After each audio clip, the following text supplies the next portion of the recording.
Okay, these notes are for the Law of Cosines in Algebra 3, Unit 8, Trigonometry. Law of Cosines, just like the Law of Sines, is used for an oblique triangle. But there are some definite differences. The Law of Cosines is derived using the Pythagorean theorem, so it looks very similar to the Pythagorean theorem. In fact, here's the first formula we look at. I have a squared equals b squared plus c squared. B squared equals a squared plus c squared, and c squared equals a squared plus b squared. They look like the Pythagorean theorem. The difference is there's not a hypotenuse. So there's not a right angle in this triangle. But there's an added part to this. So if you're looking for angle or side A, you're given angle A. If you're looking for side B, you're given angle B. If you're looking for side C, you're given angle C. And there's a pattern to this. It's not hard. So we're going to start out with, there's two different ones we're going to do. We're going to do a side angle side.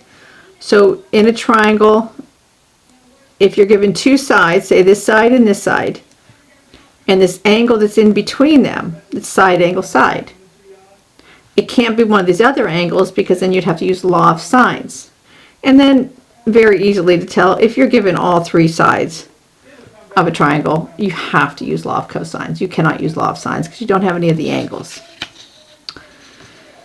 So this first example, I'm given side and a side in this angle between them. So the case is side angle side. Then we're going to have to use the formula. So we need to figure out which formula we're going to use. To me, they all look the same. There's a very slight difference. It doesn't matter what we call A, B, and C. The pattern is still the same. But I'm given angle C. So I know I need to use the formula with angle C in it. So I'm going to say C squared equals A squared plus B squared minus 2 times A times B times a cosine of 37 degrees. And that's C squared. It's as simple as that. Then you need to type this in a calculator. But do not, find it where there's no glare. Do not type something and hit enter. Type the whole thing in. So I have 8 squared plus 11 squared minus 2 times 8 times 11 times a cosine of 37 degrees. It's 44.44. That is C squared. I have to remember to take the square root of that. So I'm going to do second square root.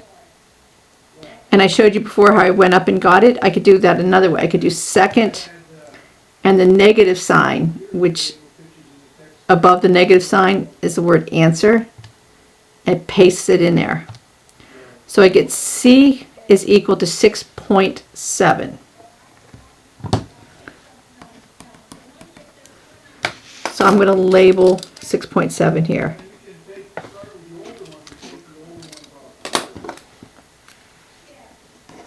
I'm going to solve the whole triangle now. That's one side.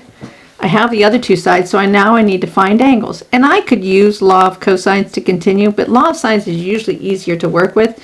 So I'm going to go ahead and set up law of sines. I have sine of angle A over 8 equals sine of angle B over 11 equals sine of 37 degrees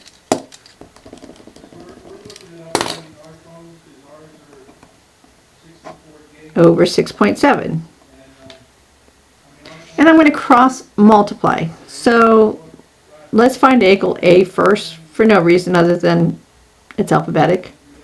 So I don't need this middle part. I can cover that up and I can cross multiply. So sine of angle A equals 8 times the sine of 37 degrees divided by 6.7.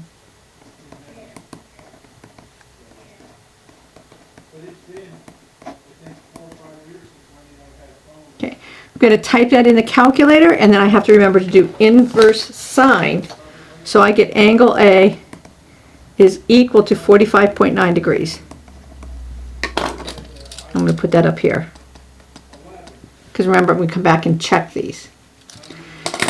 And then to find angle B, I'm not going to go through any long process. I'm just going to take 180 degrees, subtract the 45.9 degrees and 37 degrees. And I get angle B is equal to 97.1 degrees. And don't get in the habit of looking at the diagram and saying, oh yeah, that makes sense. Most of the time the diagram is not going to be drawn to scale. So I'm going to put 97.1 degrees here. Then I'm just going to do a quick check using my sides and my angles. My largest angle is this 97.1. Across from it is 11. 11 is my largest side, so that's good. My smallest angle is this 37 degrees. Across from 37 degrees is this 6.7. That's my smallest side. So the medium one has to be across from it. So that checks out well.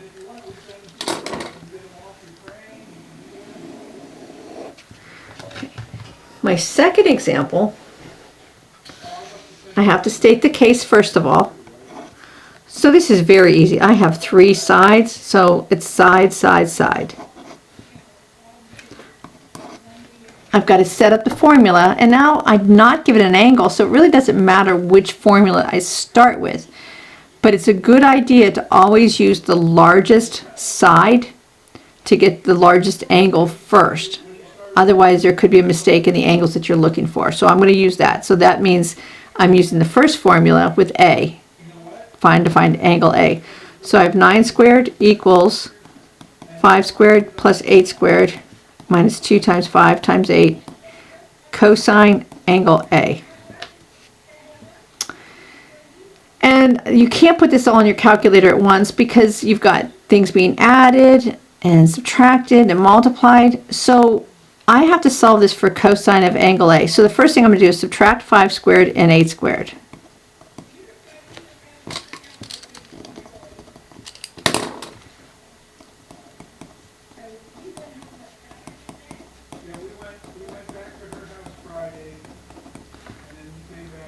These are being multiplied, negative 2 times 5 times 8 multiplied by cosine of angle A. So I'm going to divide by this negative 2 times 5 times 8.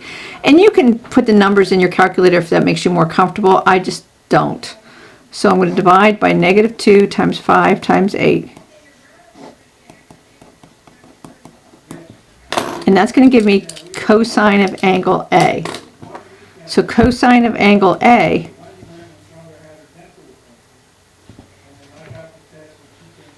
and this is where a lot of people will make mistakes if you're not careful. I'm going to go ahead and make my fraction and do 9 squared minus 5 squared minus 8 squared divided by negative 2 times 5 times 8.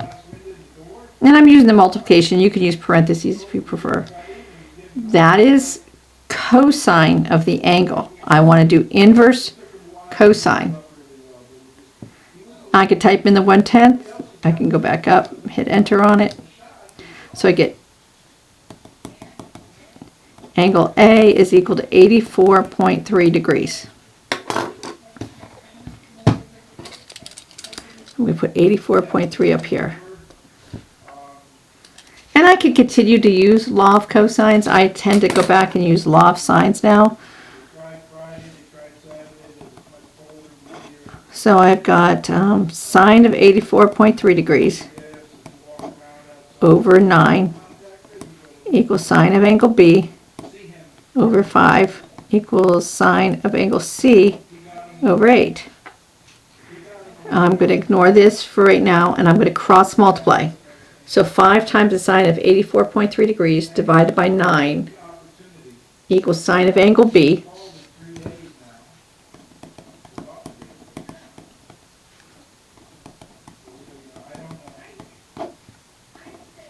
So angle B ends up being 33.6 degrees.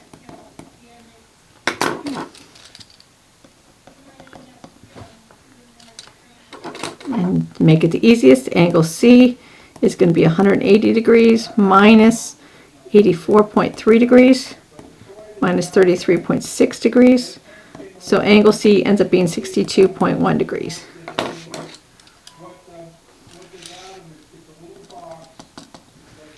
I'm just going to double check this, so my fourth step is always to check.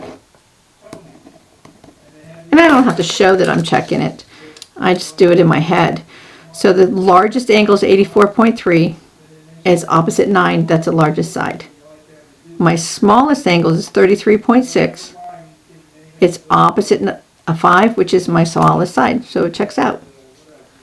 So you don't have to memorize these formulas. If you're to use these often, you'd have them memorized just because there's a pattern, but you don't need to memorize them for this class, and I don't make students memorize them in the next class either.